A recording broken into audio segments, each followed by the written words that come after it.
Assalamualaikum dan salam Sarawak Maju Makmur bersama saya Lia Amira Anwarigos. Berita utama, penubuhan Jawatankuasa Tindakan Perpaduan Negeri akan memperkukuhkan usaha Kerajaan Sarawak untuk memelihara perpaduan dalam kalangan masyarakat majmuk di negeri ini.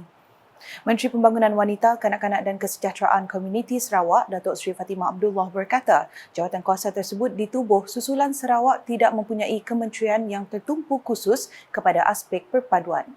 Jelasnya, ahli jawatankuasa yang telah dipilih akan menumpukan perhatian kepada isu perpaduan negeri. Dan ahli-ahli yang telah dipilih terdiri daripada wakil berbagai kaum, berbagai agama, religious bodies was represented, kemudian terdiri pada berbagai kaum, terdiri daripada juga ahli yang academician, ya, daripada NGOs, ya, academicians, NGOs, dan juga badan-badan kebajikan tadi, ya. So ia merentasi bangsa, merentasi agama, dan juga terdiri daripada wakil daripada badan agama. Beliau berkata demikian dalam sidang media selepas mesyuarat Jawatankuasa Tindakan Perpaduan Negeri di Kuching pada Selasa. Seramai 30 individu dari pelbagai bangsa, agama, generasi dan latar belakang telah dilantik sebagai ahli jawatankuasa berkenaan. Antara yang dilantik termasuk Ahli Dewan Undangan Negeri Adun Opar Billy Sujang, Pengarah Jabatan Penerangan Negeri Sarawak Jafar Jantan, Pengarah Unit Hal Ehwal Agama-Agama Lain Unifor Datuk Jack Aman Luat serta Presiden Persatuan Seni Kraftangan dan Cenderamata Sarawak Gerald Goh. Sementara itu, Datuk Seri Fatimah memberitahu kementeriannya akan meneliti dasar-dasar yang perlu dikekal atau ditambah bagi memastikan perpaduan negeri ini terus terjamin.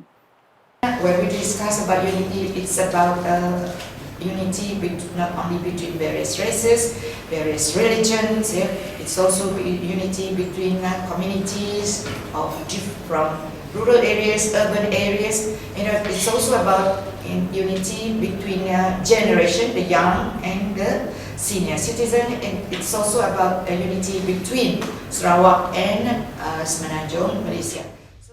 Dalam program berasingan, Datuk Seri Fatimah menyatakan bahawa Kerajaan Sarawak terus memperkukuh kapasiti keupayaan wanita terutama dalam bidang keusahawanan melalui kolaborasi strategik. Jelas beliau, MIRI khususnya mempunyai potensi besar untuk membangunkan kapasiti keupayaan wanita dalam bidang perniagaan. Kita tahu di MIRI terdapat beberapa orang usahawan yang sudah mencapai tahap yang boleh kita banggakan, iaitu melepasi cottage industries. In fact, some of them are global players even. Beliau berkata demikian ketika ditemui media selepas kunjungan hormat di Wanita Dewan Usahawan Bumi Putra Sarawak DUBS Cawangan Miri di Kuching pada Selasa. Datuk Seri Fatimah menambah, di Wanita DUBS mencadangkan satu program kolaborasi iaitu mewujudkan jalinan kerjasama antara Angkatan Koperasi Kebangsaan Malaysia Berhad Angkasa Sarawak dengan DUBS khususnya di Wanita. Datuk Seri Fatimah turut menzahirkan penghargaan kepada di Wanita DUBS Miri yang telah menunjukkan usaha konsisten dalam pembinaan kapasiti ahli-ahli mereka terutamanya usahawan muda. Paparan berikutnya, Kementerian Belia Sukan dan Pembangunan Usahawan Sarawak MySET terus membudayakan semangat inovasi ke arah meningkatkan produktiviti kerja dalam kalangan penjawat awam sekaligus meningkatkan penyampaian perkhidmatan kepada rakyat. Menteri Belia Sukan dan Pembangunan Usahawan Sarawak, Datuk Seri Abdul Karim Rahman Hamzah memberitahu, Kumpulan Innovative and Creative Circle ICC MySET telah menyahut cabaran Kerajaan Sarawak dalam menyokong usaha-usaha pembudayaan inovasi dan kreativiti dalam perkhidmatan awam Sarawak. Bakat kreativiti dan juga inovasi para peserta yang sememangnya telah menunjukkan kreativiti mereka dengan menghasilkan berbagai inovasi sama ada berbentuk kaedah ataupun produk yang saya pasti mempunyai nilainya tersendiri dalam menyumbang kepada peningkatan kualiti penyampaian perkhidmatan kepada rakyat. Beliau berkata demikian di Malam Anugerah Mini Convention ICC bersempena Hari Inovasi dan Integriti Kementeriannya di Kuching pada Selasa. Datuk Seri Abdul Karim menambah mini convention ICC MySeed akan menjadi penggerak terhadap usaha untuk menyemarakkan budaya inovasi khususnya dalam kalangan warga kementerian tersebut. Dalam majlis sama, Datuk Seri Abdul Karim turut menyaksikan upacara lafaz ikrar dan menandatangani ikrar bebas rasuah bagi kekitangan MySeed. Perkembangan seterusnya, komuniti akademik mempunyai peranan penting dalam memacu industri acara perniagaan. Menteri Pelancongan Industri Kreatif dan Seni Persembahan Sarawak Datuk Seri Abdul Karim Rahman Hamzah berkata, ini terbukti apabila pihak universiti sering menganjurkan persidangan dan pameran di negeri ini. They are at the forefront of academic expertise and research with a commitment and passion for educational and professional development. Thus, they are an important group to both the industry and society. Berikut menurut beliau melalui teks ucapan yang dibacakan oleh timbalannya Datuk Sebastian Ting Chiu dalam sidang media Memorandum Persefahaman MOU di antara Business Event Sarawak BAS dan 5 universiti awam dan swasta di Kuching pada Selasa. Sehubungan itu, acara menandatangani MOU di antara BES dan 5 universiti awam dan swasta di Sarawak dilihat sebagai satu usaha untuk membangun dan menganjurkan acara perniagaan akademik yang berkesan selain memberi impak positif. We shall support their talent development efforts by offering their students internship and project opportunities. This collaborative effort will enable both BE Sarawak and the universities to create a new generation of business event professionals and leaders, thus ensuring the future sustainability of the industry. 5 universiti yang menandatangani MOU bersama BAS adalah Universiti Teknologi Sarawak UTS, Universiti Teknologi Mara Malaysia UiTM, Universiti Swinburne, Universiti USCI dan Universiti Teknologi Petronas. Penambahan 5 lagi universiti ini menjadikan jumlah kerjasama BAS melalui program Business Event Sarawak Alliance kepada 18 keseluruhannya. Di Bintulu pula, program restorasi landscape hutan di negeri ini akan memastikan Sarawak kekal hijau seiring dengan agenda pembangunan semasa. Timbalan Pengarah Hutan, Konservasi Hutan dan Pembangunan, Happy Supina Said berkata, usaha Jabatan Hutan Sarawak bagi memupuk kesedaran dalam kalangan masyarakat telah memberikan impak positif terhadap kepentingan pemeliharaan serta pemeliharaan hutan.